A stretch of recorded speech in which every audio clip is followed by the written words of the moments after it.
Hello, this is Eric at Prince George Ford, and we're taking a look at the 2016 Dodge Journey in an SE trim, I believe, and powered by a 2.4-liter engine, providing you with excellent fuel efficiency for getting around.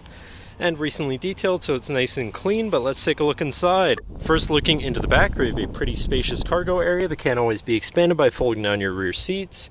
And then you have this, which lifts up to reveal some more storage space, and a 12-volt power outlet right there. And looking into the back seat, where you have comfortable seating for 3 with fold-out armrests and 2 cup holders in the middle, as well as having some storage bins underneath the foot areas for more storage, with a 12-volt power outlet in the middle there. Looking at the front, you have power windows, power mirrors, and power locks. Now, sitting in the vehicle with you running, you can see it's sitting at 57,533 kilometers. And moving down to the steering wheel, on the right-hand side, you have your cruise controls. And on the left, you have your controls for your center info screen here, where you can look at your digital speedometer. You can look at your fuel economy.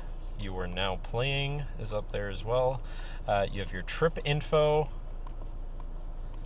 tire pressures, and some vehicle info such as temperature, service information, messages such as warnings. But then moving on, you do have your radio controls on the back side of the steering wheel.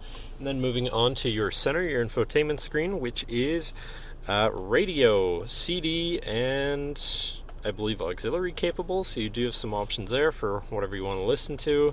You have your digital climate controls with dual zone front climate, so you can stay comfortable at different temperatures.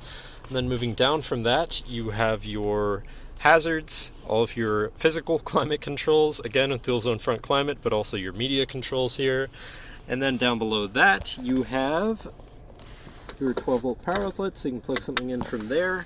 And then moving on, you do have 2 cup holders and your main shifter here with select shift, so you can manually shift through your gears. And then you have your 2-tiered center compartment / armrest, which can be slid backwards for quick access, or if we just slide this back forward, up and out of the way. Here you have a little tray that can be removed to access the rest, where you have USB and auxiliary there, and another 12 volts, so you can plug something in to power or charge.